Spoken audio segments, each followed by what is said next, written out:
Hello दोस्तों, आप सभी का स्वागत है फेबुलस एडू एसएससी के यूट्यूब चैनल पे। दोस्तों, हम अपनी ग्राफ की क्लासेस चल रही हैं और ये आपकी ग्राफ की आज दूसरी क्लास होगी। आज हम दोस्तों वो वाले क्वेश्चन देखेंगे जिन सारे सवालों में हमने चीज़ें देखी हैं इस तरह के, जिसमें बार ग्राफ बने होते हैं कि इस तरह के डाटा को कैसे पढ़ा जाता है, क्या किया जाता है। जैसा कि मैंने कहा था आप लोगों से कि मैं सारे सीधे सीधे क्वेश्चंस एक एक करके लेंगे हम लोग, और क्वेश्चन के साथ साथ चीज़ें हम समझेंगे। लेकिन समझना इसमें यह है कि आपको इसमें हिंदी में क्वेश्चन लिखा हुआ नहीं मिलेगा, क्योंकि मैं ला नहीं पाया, ये मेरी कमी है, आपकी तरफ से नहीं। लेकिन मैं आपको हर क्वेश्चन जो इंग्लिश में लिखा हुआ है, मैं आपको उसका हिंदी अनुवाद करके बताऊंगा ताकि आप चीज़ों को अच्छे से समझ पाए। तो कोई भी आपको दिक्कत हो, किसी प्रकार की आपको दिक्कत हो, तो आप लोग हमें ज़रूर बताइएगा, जिससे हम चीज़ों को आसान कर सकें आपके लिए। और जैसा कि मैंने कहा है, मेरी तबीयत थोड़ी सी ख़राब है, लेकिन जैसे ही ठीक होगी हम वीडियो क्लासेस बनाने लगेंगे। और वीडियो क्लासेस पहले बनाएंगे हम, जैसा आप सब रिक्वेस्ट कर रहे हैं, सिंपल इंटरेस्ट से, जो कि आपका सरल ब्याज होता है। सिंपल इंटरेस्ट में आप ही लोगों ने कहा हमसे, कई सारी रिक्वेस्ट की कि सर आप जो नंबर सिस्टम है टॉपिक, उसको थोड़ा सा रोक दीजिए, नंबर सिस्टम की जगह सिंपल इंटरेस्ट करवा दीजिए। उसके बाद फिर आप प्रॉफिट एंड लॉस का जो चैप्टर बचा हुआ है एक आपका, ठीक है, लाभ और हानि वाला, उसको भी करवा दीजिए। तो इस सारी जो रिक्वेस्ट को है मैं ध्यान में रखते हुए इन चीज़ों पे करूँगा। जैसे ही मेरी तबीयत ठीक हो जाती है, मोस्ट प्रोबेबली मैं कल से क्लासेस डालने की कोशिश करूँगा, बन जाए मेरी, है ना। थोड़ी वीकनेस है और उसके कारण चीज़ें हो नहीं पाए, पर कोई नहीं, वो आपके सफलता में परेशानी का सबब बिल्कुल नहीं बनेगी, परेशानी बिल्कुल नहीं होगी। और अर्थ करते हुए हम आज अपनी ग्राफ की क्लास को, है ना, ग्राफ की क्लास को शुरुआत की जाए। ग्राफ क्लास नंबर 2, ठीक है। सीधे सवालों से शुरुआत करेंगे हम। तो पहला सवाल आप सभी के स्क्रीन पर ये रहा, है ना। दोस्तों, इसमें पढ़ना क्या है, समझना ये है कि पहले इसने बोला कि किसी फैमिली की इनकम आपको दे रखी है। किसी फैमिली की इनकम जो उसने 1993 में खर्च किया है, प्रतिशत में आपको दे रखा है, और आपको बता भी रखा है कि फूड पे 20% खर्च किया है, ठीक है। ये आपका परसेंटेज एक्सपेंडिचर लिखा हुआ है यहाँ पे कि एक्सपेंडिचर प्रतिशत में है। फूड पे 20% का खर्च किया है, सेविंग पे 12.5%, क्लोथिंग पे 15%, हाउसिंग पे, है ना, घर पे 10%, एजुकेशन पे 5%, ट्रांसपोर्टेशन पे 20%, और अदर्स पे, मतलब बाकी अन्य पे खर्चे जो है वो 17% के हैं। तो आपसे पूछा गया द परसेंट ऑफ इनकम, है ना, स्पेंट ऑन फूड, मतलब खाने पे कितना प्रतिशत खर्च किया गया है। अब इससे आसान सवाल होगा क्या। पहली लाइन में लिखा है खाने पे कितना खर्चा किया जा रहा है, और खाने पे खर्चा किया जा रहा है आपका दोस्तों 20%। तो पूछा गया है सवाल में सीधे सीधे कि खाने पे कितना खर्चा किया गया है, तो कितना किया गया है 20%, और क्या, ठीक है। इतना सिंपल सवाल है। आपको डाटा इंटरप्रिटेशन, मतलब इस ग्राफ से समझना है कि किसके बारे में क्या है। देखिए, मैं आपको समझाने के लिए फिर से कह देता हूं कि आपको कुछ नहीं, रीडिंग आनी चाहिए कि भाई ये 20 है ना, 20 इसका मतलब क्या है, यहां पे ये 20 आना चाहिए, ठीक है। अगर ये 10 है, देखो 10 के आसपास ये 10 देखो यहां पे 10 आया, है ना।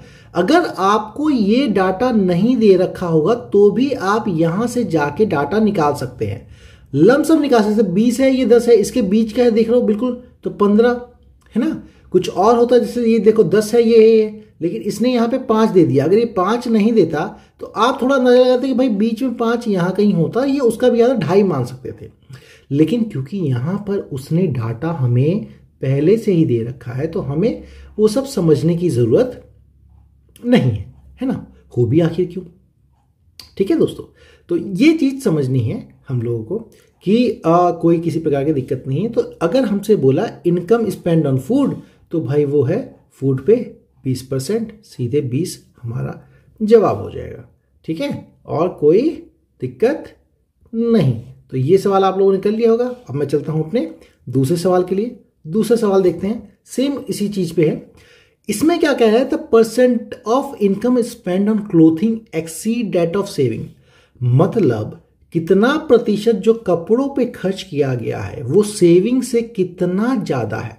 देखो ये नहीं पूछा गया कितना प्रतिशत ज्यादा है, परसेंट ऑफ इनकम, वो तो इनकम का जो है ना वो पहली तो दे रखा है। तो आप यहां पे समझो सेविंग से कितना ज्यादा, क्लोथिंग पे पहले आओ, क्लोथिंग कपड़ों पे कितना खर्चा हो रहा है दोस्तों, 15%, यहीं से पकड़ लो। और आपका जो सेविंग है ये रहा सेविंग, सेविंग पे कितना खर्च हो रहा है, 12.5%। तो दोनों में अंतर कितने का हुआ, दोनों में अंतर हमारा 12.5 और 15 में दोस्तों अंतर हुआ 2.5% का। तो कितने परसेंट का अंतर आया दोस्तों, 2.5% का। तो ये बस हमारा 2.5% हो गया। ठीक है, अगर आपसे सोचे परसेंटेज निकालना हो तो क्या बोलोगे कि सर ये 15 है ये 12 है, तो भाई सेविंग से कितना बढ़ा, तो कुछ लोग ये भी कर सकते हैं कि सर 1.5 में से 2.5 बढ़ा है और प्रतिशत निकालने लग सकते हैं हम। ठीक है, सेविंग से, तो सेविंग से प्रतिशत निकालने के लिए 15 कर देंगे और इनटू में 100 करेंगे। लेकिन दोस्तों ऐसा आप कर भी दो ना तो कोई ऑप्शन मैच नहीं करेगा। ठीक है, 1/6 ये हो गया आपका 16, 2/3%, कोई ऑप्शन मैच नहीं करेगा। तो आपको समझना क्या है, कई बार क्या है सवाल कुछ गड़बड़ दे रखा होता है तो हमें उसके हिसाब से अपनी चीजें समझनी होती हैं। तो यहां पे बस उसने अंतर पूछा था 15 और 12.5 का अंतर 2.5, ठीक है 2.5, बस इतनी की चीज थी। अब अगले सवाल पे आते हैं। अब अगला सवाल आप लोग खुद कीजिए, हमने पिछली बार किया था। इसमें क्या है, बस ये समझना ये है कि जो ग्राफ है ना, ग्राफ वो आपकी रीडिंग यहां से देता है, मतलब डंडे जितना इसकी रीडिंग होगी उसके हिसाब से यहां पे लिखा हुआ आपका होगा। अब क्या सवाल क्या बोला, अगर टोटल इनकम जो परिवार की कुल आय 1993 में अगर आपकी वो 1 लाख रुपया है तो बताओ उस परिवार की 1993 में सेविंग क्या होगी। ठीक है, अब आप एक बात बताओ, हमें जो चार्ट दे रखा है, दे किसका रखा है, इनकम का। तो इनकम पूरा मिला के 100% ही तो होगा, है ना, सब कुछ मिला के 100%, और क्या होगा। आप नहीं तो कुछ नहीं, जो बचा हो वो अन्य में डाल दिया होगा। आप चाहे तो इन सबको जोड़ भी सकते हैं, देखो जोड़ो तो 20 और ये 32.5 और 15 47.5 50.5 फॉर 57.5, फिर ये हो गया 62.5 और 20 आपका हो गया 62.5 और 20 82.5 और 17.5 आपका। देखो टोटल 100% हो गया ना। तो इसीलिए मैं कह रहा हूं कि भाई ये डाटा जो आपको उन्होंने दे भी रखा है वो 100% का दे रखा है। तो आपसे उसने कहा कि टोटल इनकम जो है वो कमाई उनकी कितने हैं, 1 लाख रुपए है 93 में। तो बताओ सेविंग कितनी होगी। तो सेविंग कहाँ, देखो दोस्तों ये रहा सेविंग 12.5%। तो वो 1 लाख का 12.5% सेव करता है, 12.5% ऑफ किसका, 1 लाख का। मैंने आपको सिखा रखा 12.5%। तो ये क्या होगा, इससे हो जाएगा ये मल्टीप्लाई, तो आंसर आ जाएगा अपॉन में 100, ये तो आपको निकालना आता है। आंसर आ जाएगा आपका 12,500 रुपया। तो ये आपका सही जवाब। ठीक है, अब तो समझ में आ रहा होगा अच्छे से, क्लियरिटी से, बिल्कुल क्लियरिटी से समझ में आ रहा होगा कि भाई कुछ नहीं है, ग्राफ से आप लोगों को फालतू का भय लगता था, डरने की कोई बात थी ही नहीं, चीजें आसान थी। तो यहीं से पता लग गया आपको। चल अब आपको जो समझना है वो है ये हो गया, अगला सवाल समझना है। और क्या समझना है, अगले सवाल पे आते हैं। अगला सवाल आपका क्या कहता है कि total expenses of the family on transport is equal to, मतलब जो कुल खर्चा परिवार का जो आपके यातायात पे हो रहा है, ट्रांसपोर्ट पे हो रहा है, वो किसके बराबर है। तो आप देखिए ट्रांसपोर्ट है कहाँ, ये रहा, कितना खर्चा है 20%। ठीक है, अब देखिए किस पे सेविंग के बराबर है क्या, सेविंग कितनी है इनकी, सेविंग तो 12.5, तो क्या 20 12.5 के बराबर होती है, ना जी ना, ये तो नहीं होने वाला। क्लोथिंग पे आ जाओ, क्लोथिंग कितना है 15 20 के बराबर होता है क्या, अरे नहीं होता यार। फिर क्या है, फूड पे आ जाओ, फूड पे कितना खर्चा है, फूड पे आपका 20%। हाँ ये देखिए, ये 20% और यहां भी 20%, इसका मतलब दोनों बराबर है। वैसे आप समझना चाहे तो यहां से भी देख लेते कि ये 20 है, 20 और किसके पास है, 20 यहाँ इसके पास है, तो कौन सा है ये, फूड। तो जहां फूड दिखता है वहीं ऑप्शन मार दो, आपको ऑप्शन से करने की जरूरत ही भी नहीं, वैसे ही बिना ऑप्शन के ही आप लोग कर सकते थे, है ना। दिख तो रहा है 20 और 20, क्लियर है। तो अब अगला सवाल, है ना। तो आप लोग देखिए ट्राई भी करते रहिए इसके साथ साथ, है ना, जहां पे आपको दिख रहा है ट्राई भी करते रहिए, क्योंकि हमको जो ग्राफ दे दिया वो तो आपके समक्ष है प्रतिशत में, और ये भी देख कर देखे ना सब प्रतिशत में। अब क्या बोला उसने, वो आपसे कह रहा है कि the saving of family is more than that of expenditure incurred on, कि जो परिवार का जो कुल बचत है वो किस खर्चे से ज्यादा है, ठीक है। तो चलिए बचत देखते हैं, सेविंग कितना है, बचत ये रहा दोस्तों, इसका कलर, बचत कितना है, बचत हमारा 12.5% है। तो भाई बचत तो हो गया मेरा 12.5%। अब ये 12.5% किससे ज्यादा होना चाहिए, हाउसिंग पे देखो, हाउसिंग कितना है 10%, is more than that of expenditure incurred on. अरे हाँ, हाउसिंग से ज्यादा है, हाउसिंग से तो ज्यादा है, ठीक है। क्लोथिंग, क्लोथिंग कितना है 15.5%, तो हाउसिंग से तो ज्यादा, ये तो पता लग ही गया। क्लोथिंग पे आओ तो क्लोथिंग में 15%, और ये कितना है सेविंग 12.5%, इससे ज्यादा है नहीं, इससे ज्यादा नहीं है।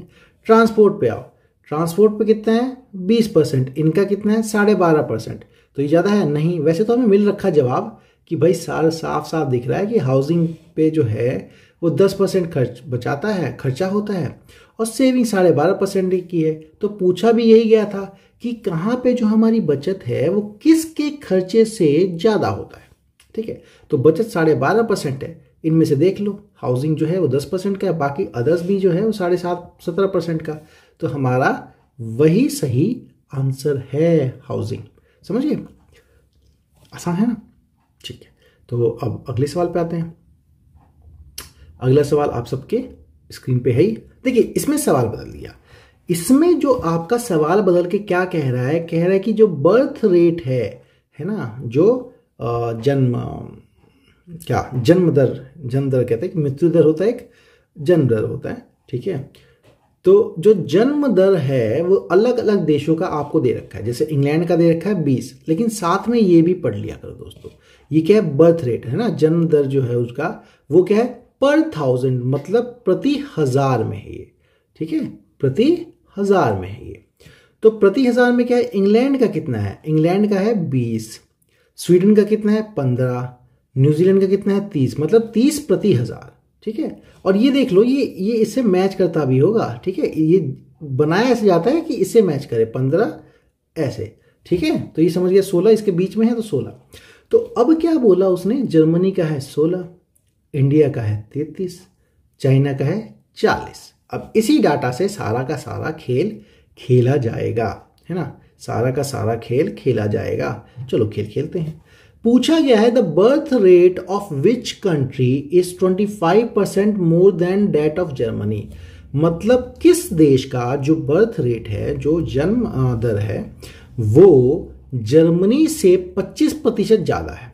तो पहले जर्मनी का पकड़ो, जर्मनी का कितना है 16, भाई जर्मनी का है 16, अब 16 का भी 25% ज्यादा, तो 16 तो हो गया, 16 का 25% ज्यादा का मतलब दोस्तों पहले 16 का 25% निकालना पड़ेगा। 25% का मैंने प्रतिशत में सिखा रखा है आपको, जिसने नहीं सीखा वो जाके उस क्लास को अटेंड कर लेना प्लीज, है ना, नहीं तो गड़बड़ हो जाए। 25% का मतलब ही होता है 1/4, तो 1/4 किसका 16 का, 16 का 1/4 क्या होगा दोस्तों, 1/4 कर दोगे 16 का तो कितना आ जाएगा 4, ठीक है। तो आपसे बोला है कि जर्मनी का जो 16 है उसका भी 25% और ज्यादा होना चाहिए बर्थ रेट, वो वाला देश बताओ। तो 25% ज्यादा का मतलब 4 और ज्यादा, पहले 16 था अब 4 और ज्यादा चाहिए, तो 16 में 4 जोड़ दो मतलब कितना होना चाहिए 20, मतलब मेरे से उस देश का पूछा है जिसका बर्थ रेट जन्म जो दर है वो 20 होना चाहिए। तो अब देख लो 20 है किसका इसमें, ये देखो इंग्लैंड का 20 है, दिख रहा है यहाँ पे 20, तो आपको कुछ नहीं बोलता देना है, इंग्लैंड का है भाई जी 20, और कुछ नहीं है, ठीक है, खत्म। तो ये सवाल यहीं पे समाप्त। अगले सवाल पे आते हैं। अगले सवाल पे आप सभी को हाँ देखते हैं। अब बोला गया the birth rate of India is what percent of birth rate of England, मतलब भारत का जो जन्म दर है वो इंग्लैंड के जन्म दर का कितना प्रतिशत है। तो पहले आपको भारत का जन्म दर देखना पड़ेगा, वो कितना है 33। तो भारत का जन्म दर हो गया भाई मेरा 33। अब दूसरा किसका, इंग्लैंड से पूछा है, कंपैरिजन किससे, इंग्लैंड से। कितना है इंग्लैंड का 20। तो 20 तो 33 20 का कितना प्रतिशत, सवाल बस ये है 33 20 का कितना प्रतिशत है। तो 33 किसका, 20 का। तो क्या करोगे, 33 ऊपर 20 नीचे, और कितना प्रतिशत है करने के लिए 100 से गुना कर दो। ठीक है, अब काटो, 1 से कटा, ये कटा आपका 5 से, 33 पंजे 165। तो 165 कहाँ है, ये रहा हमारा सही जवाब।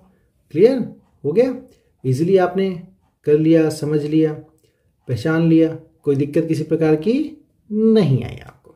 चलो अब अगला सवाल देखते हैं हम लोग, है ना। अगला सवाल इसी में, the birth rate of India what percent of birth rate of England, ये तो कर चुके हम लोग।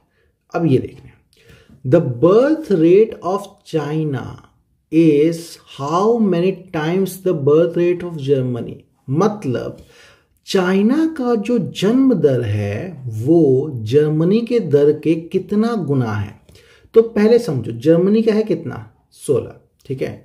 तो चाइना का जन्म दर कितना है 40, ठीक है। मान लो वो x गुना है ना, मान लो x गुना है। वैसे तो निकालने को सीधे कर सकते हो, 40/16 आ जाएगा, लेकिन समझाने के लिए मैं बता सकता हूँ, मान लो x गुना है।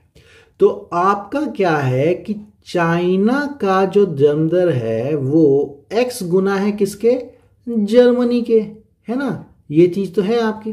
तो चाइना का कितना दे रखा है उन्होंने, दे रखा है 40, और वो किसके बराबर है, x गुना किसके, जर्मनी के। जर्मनी का कितना है दोस्तों 16, तो क्या करोगे 16। अब आपको चाहिए x की वैल्यू, तो x क्या करोगे 40/16 इज इक्वल टू x। अब ये आप काटोगे तो 8 से काटोगे तो 5, बट और ये हुआ 2 से कटा तो कितना आ गया आपका 2.5, मतलब 2.5 गुना है। 2.5 गुना वाला ऑप्शन ये करेक्ट हो गया। लेकिन वैसे निकालने को ऐसे भी निकाल सकते हो भाई, जर्मनी का भाई 16 और ये है 40, तो कितना गुना हुआ, तो क्या कर सकते हो 40/16 कर दोगे तो सीधे भी आपका 2.5 गुना आ जाएगा। मैंने ये चीज आपका जो है ना चाइना का लिखा क्या, ताकि आप लोगों को अच्छे से समझ में आए कि कितने गुने का मतलब क्या है ना, कितने टाइम्स है, तो उसका मीनिंग क्या होता है, चीज का मतलब क्या होता है, वो चीज आपको बताने के लिए थी। ठीक है, तो ये क्वेश्चन भी हो गया। अब मैं फिर इसको रब कर देता हूं ताकि आपको क्लीन दिखे और आप लोग खुद इसकी प्रैक्टिस कर सको, है ना। चलो अब अगला सवाल आप सभी के स्क्रीन पर, ये क्या कह रहा है, what is the ratio of birth rate of India to the Sweden. बड़ा आसान सवाल दोस्तों, सीधे सीधे कह रहा है कि आपको जो उसका जन्म दर है वो भारत का और स्वीडन का, उन दोनों का अनुपात बताना है।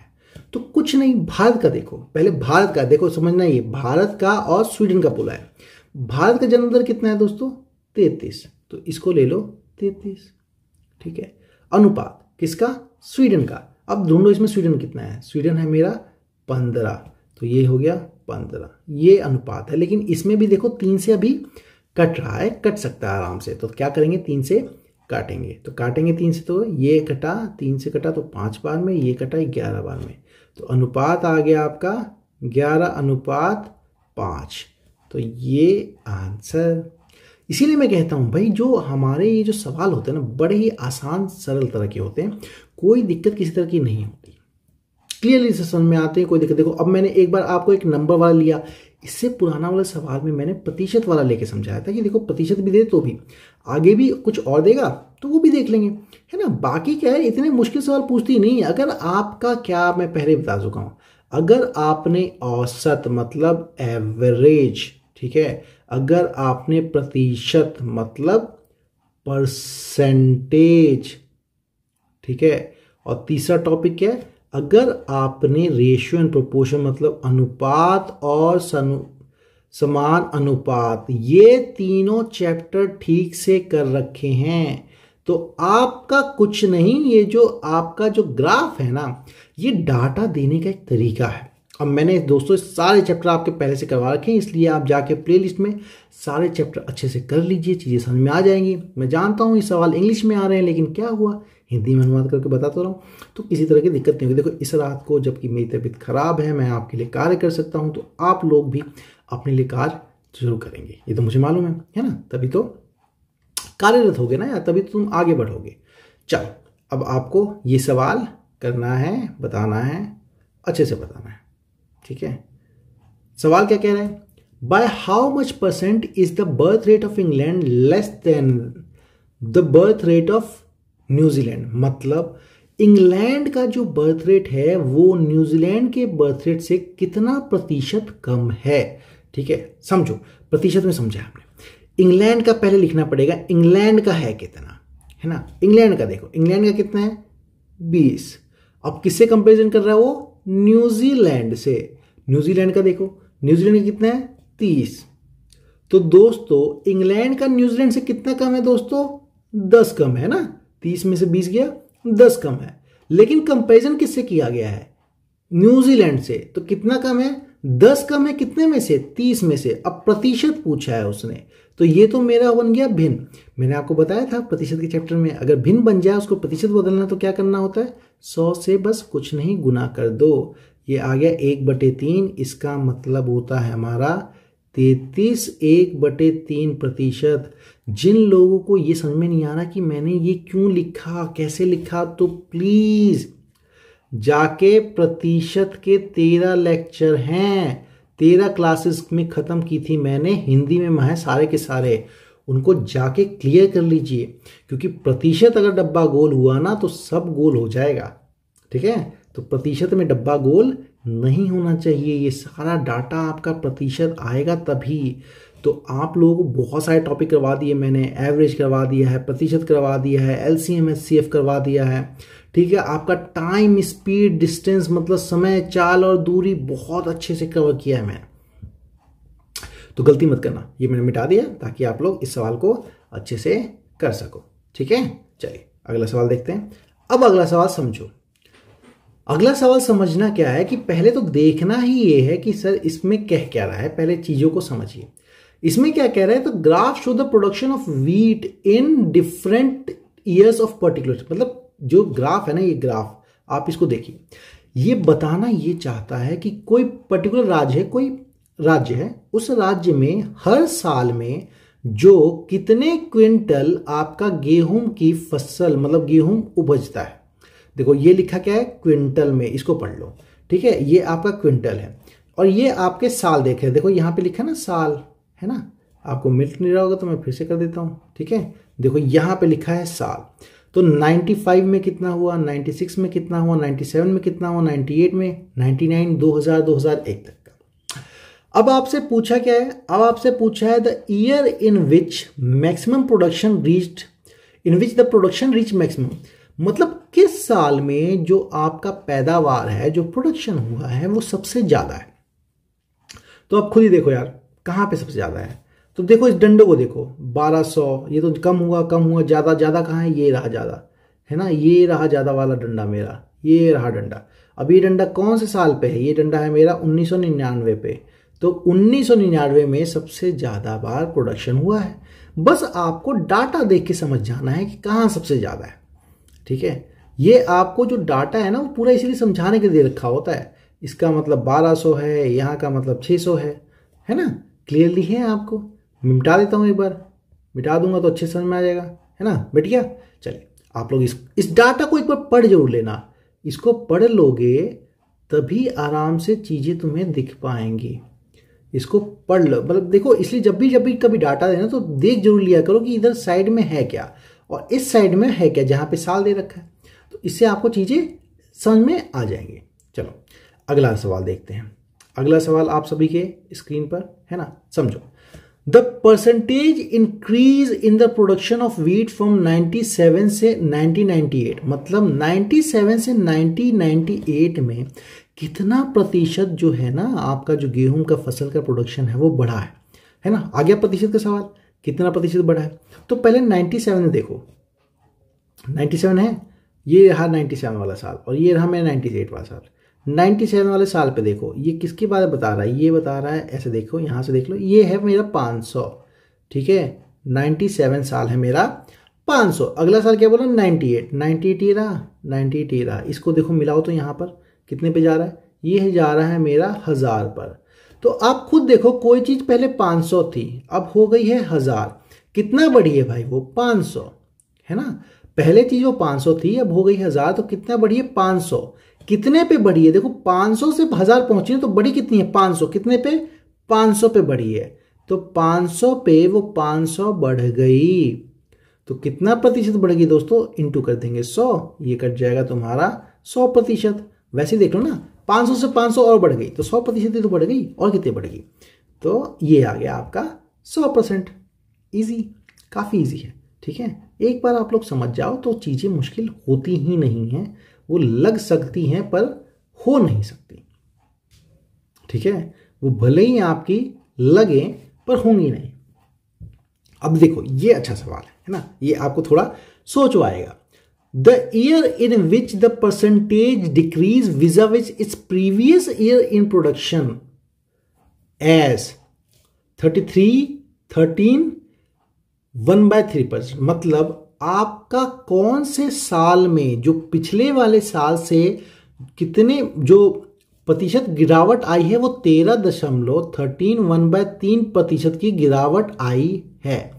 अब देखो इसमें ना ऑप्शन दे रखा हुआ है, उसने बोला 96 से 97 में, तो पहले 96 देखो, 96 कितना है भाई तुम्हारा 600, 97 कितना है तुम्हारा 500, तो 600 से 500 हो गया ना, 600 से 500 हो गया, कितनी कमी आई, पहले वाले ऑप्शन को देखते हैं।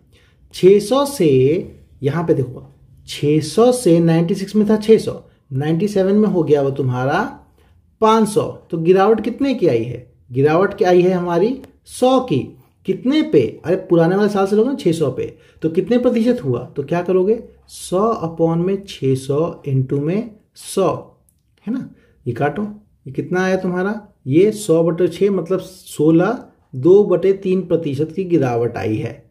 लेकिन हमें पूछा क्या है, 13 1/3% की, तो पहला ऑप्शन तो हो गया गलत।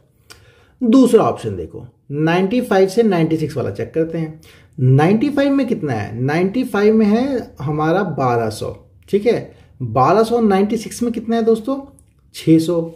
अरे यार ये तो ऐसी समझ में आ गया है, तो बहुत ज्यादा है ना, 13% की थोड़ी गिरावट आई है। कोई चीज 1200 से पहुंच गई तुम्हारी 600, कितने गिरावट आई है 600 की, कितने पे 1200 पे, तो क्या करोगे 600 अपॉन में 1200 इंटू में 100 करोगे ना, तो ये तो कितने गिरावट आ गया, अरे तो 50% की गिरावट है, 1/2, 2 घटा ये, तो ये तो 50% की गिरावट है भाई। तो मेरा ये भी गलत हो गया, ठीक है। तो अब मेरे दो ऑप्शन तो हो गए गलत, है ना, दो ऑप्शन तो गलत हो गए, एक ऑप्शन ये गलत हो गया, एक ऑप्शन ये गलत हो गया। अब आ जाते हैं तीसरा ऑप्शन देखते हैं। तीसरा क्या, 99 से 2000 पे जाओ, तो 99 पे कितना है, ये रहा देखो, 99 पे है मेरा 1500। 2000 पे कितना है दोस्तों, 2000 पे ये इधर आ जाओ, ये आ गया, है ना, 2000 से बना रहा हूँ 1300, ठीक है, और इस पे 1500। आप मोटा मोटा आप समझ सकते हो कि किसके बारे में बात कर रहा है ना, उसका डाटा फिगर चाहिए तो यहां से निकाल लो। तो देखो 2000 पे कितना है 1300, 1999 पे कितना है 1500, कितने घाटा हुआ भाई, 2000 पे है मेरा 1300, 1999 पे है मेरा 1500, कितने का अंतर आया 200 का, कितने पे 1500 पे, तो क्या लिखोगे 200 अपॉन में 1500 इंटू में 100, 0 से 0 कटा, 5 से काटोगे तो 3, 5 से काटोगे तो 40, ठीक है, तो 40/3%, इसका मतलब होता है 13 1/3%। अरे यही तो पूछ रहा था वो, तो इसका मतलब ऑप्शन 3 मेरा सही ऑप्शन है ना, ऑप्शन 3 इज करेक्ट ऑप्शन। आ गया आप लोगों का, ठीक है। तो चलो अब ये भी हो गया, अब अगले सवाल पे पढ़ते हैं हम आगे। अगले सवाल, हाँ ये आप लोग फिर से ट्राई कीजिएगा खुद अपने से खुद से, ठीक है। अगला सवाल देखते हैं। अगला सवाल आपका कहता है कि भाई अगला सवाल हमारा जो कहना चाहता है वो ये, आपको बताना है total production from the year 95 से 1998, मतलब 95 से पकड़ो और 98 तक जाओ और आपको बताना है कि कुल कितना प्रोडक्शन हुआ इन सालों में। मतलब कुछ नहीं, मुझे इन सबका प्रोडक्शन जोड़ना है। तो 95 में देखो, 95 में कितना गया है, 95 में है तुम्हारा 1200, तो 95 में लिख दिया मैंने 1200। फिर 96 में कितना साल गया है, 96 में गया है मेरा 600, ये भी लिख दिया 600। 97 में देखो, 97 का ये वाला ग्राफ है, ये वाला ग्राफ कहाँ तक गया है, ये गया 500, तो ये मेरा 500। 98 तक जाओ, 98 ये रहा, ये कहाँ तक है तुम्हारा 1000 तक, तो ये कर दोगे तुम लोग 1000 तक। ठीक है, अब इसको बस जोड़ना है, 0 0 6 5 11, 11 और 2 3, कैरी ऑन 1, ठीक है, तुम्हारा 3300। टोटल प्रोडक्शन कितना हुआ है 3300, तो ये हो गया मेरा 3300 क्विंटल्स। ये क्विंटल है ना, ये क्विंटल है, इसलिए क्विंटल में जवाब आया। तो आपको ये चीज भी अच्छे से समझनी चाहिए, है ना, अच्छे से समझनी चाहिए कि भाई ये क्या है क्या रहा है। चलो, ये क्वेश्चन भी हो गया। अब आ जाओ एक और। अच्छा, मैं जरा अपने आप को साइड कर लूँ, नहीं तो क्वेश्चन ही रोक रहा हूँ, है ना। ये क्वेश्चन अच्छा है, बेहतरीन है, इसको आपको ठीक से पढ़ लेना चाहिए। The bar graph shows the trend of foreign direct investment. ठीक है, आपका जो फॉरेन डायरेक्ट इन्वेस्टमेंट होता है ना, आपका जो फॉरेन डायरेक्ट इन्वेस्टमेंट होता है इंडिया में बाकी देशों से, मतलब जो विदेशों से पैसा आता है, फॉरेन डायरेक्ट इन्वेस्टमेंट की इंग्लिश क्या बोलते हैं दोस्तों, विदेशी, चलिए याद नहीं आ रहा। ठीक है, आप ये समझ लीजिए फॉरेन डायरेक्ट इन्वेस्टमेंट है ये आपका 92 अलग अलग साल में, 92 में इतना हुआ, 93 में इतना हुआ, 94 में इतना हुआ, 95 में इतना हुआ, 96 में इतना हुआ, 97 में इतना हुआ, जो भी आपको दे रखा है। अलग अलग देशों से जो भारत में जो निवेश हुआ है ना, विदेशी मुद्रा निवेश कह सकते हैं, फॉरेन डायरेक्ट नहीं, चलो देखिए निवेश की बात है, इन्वेस्टमेंट है। ठीक है, तो आपसे पूछा है एफडीआई 1992 और 1993 में टोटल आया कितना, सम पूछा, सम मतलब योग बताना है आपको। ठीक है, तो 1992 में एफडीआई देखो पहले कितना है, 1992 में है तुम्हारा 5.7, ठीक है, 1992 में है 5.7, और आपका 1993 में बोला ये दोनों का जोड़ना है, 93 में देखो, 93 ये रहा, 93 में है हमारा 10.57, 10.15, 10.15। अब आपको कुछ नहीं, इन दोनों को जोड़ना है, कुल पूछा था ना, तो कुल मतलब जोड़ो, तो जोड़ो, 7 5 के 5, कैरी ऑन 1, 8.5, 15.85 करोड़, लो हो गया। क्यों? क्योंकि इसने बोला है करोड़ में, इसलिए देखो आंसर यहां पे करोड़ में होगा, ये देखा ना, करोड़ में।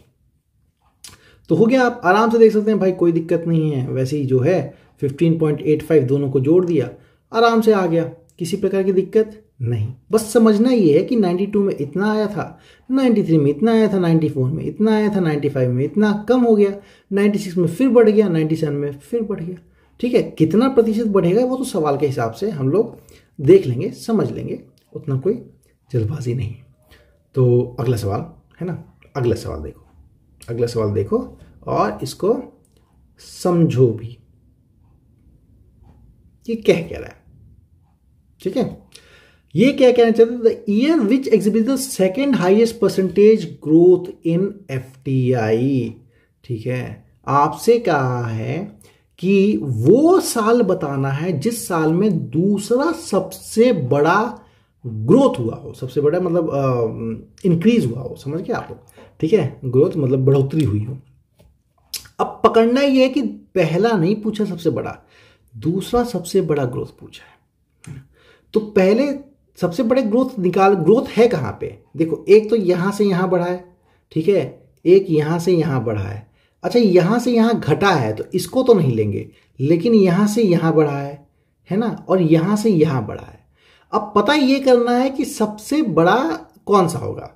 तो देखो तो थोड़ा कॉमन सेंस लॉजिक लगाओ, ये 10 से ये ढक गया आपका, रुक जाओ मैं दिखाता हूं अब। हाँ, ये 10.15 से 20.16 पहुंच गया, करीब करीब ये 2 गुना हो गया, दो गुना हो गया, मतलब करीब करीब देख रहे हो, करीब करीब दो गुना हो गया।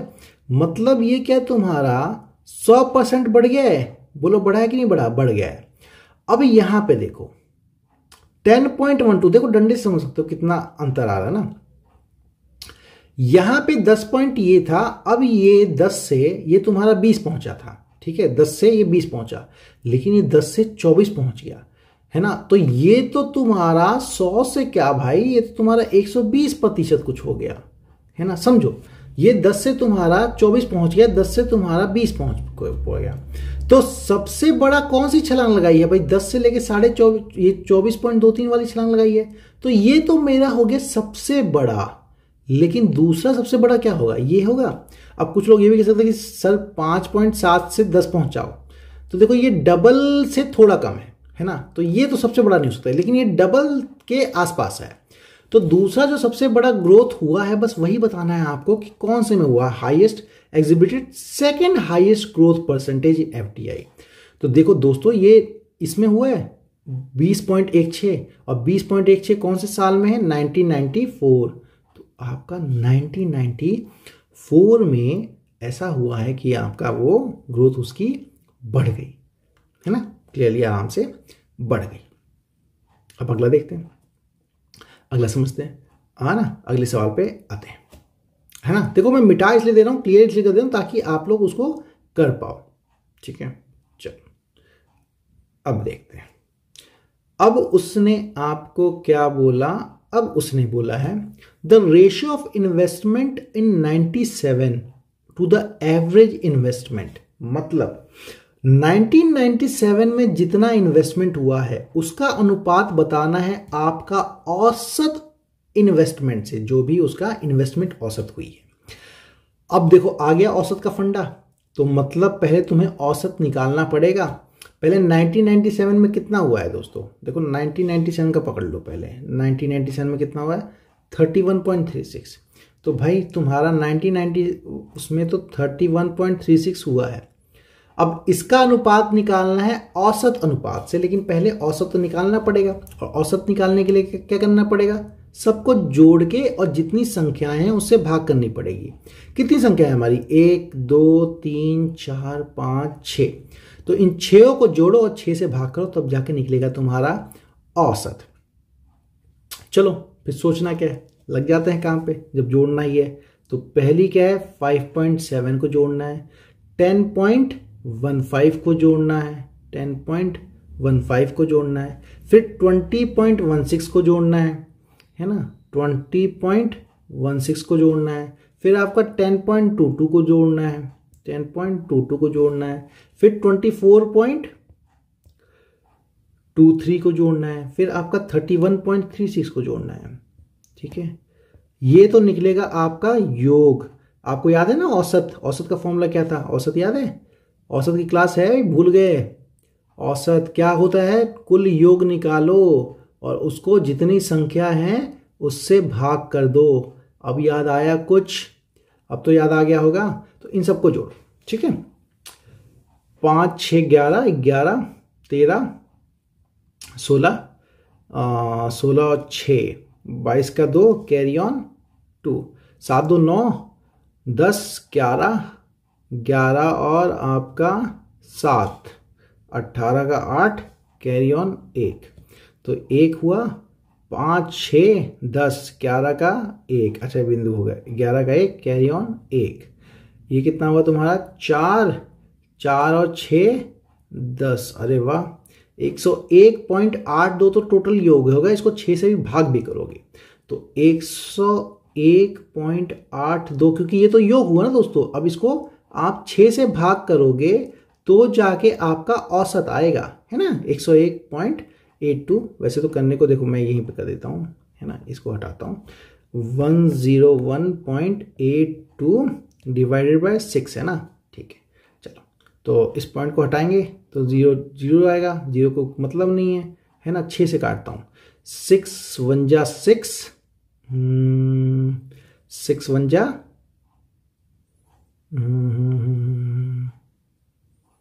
वैसे तो देखो यार, देखने में पकड़ सकते हो तुम लोग, 3 और 6 का रेशो है। चलो ठीक है, 6 1 जा 6 4 और 1 6 6 36 आपका, 6 6 36, 5 और 8, ठीक है। 6 9 54 और ये हो गया पॉइंट 16.97, ठीक है। तो औसत कितना आ गया दोस्तों? 16.97। आपको क्या बोला है? 97 से और एवरेज इन्वेस्टमेंट का। तो 97 में कितना हुआ दोस्तों? हमारा 13.16। और औसत कितना है रेशो इसका? औसत 16.97।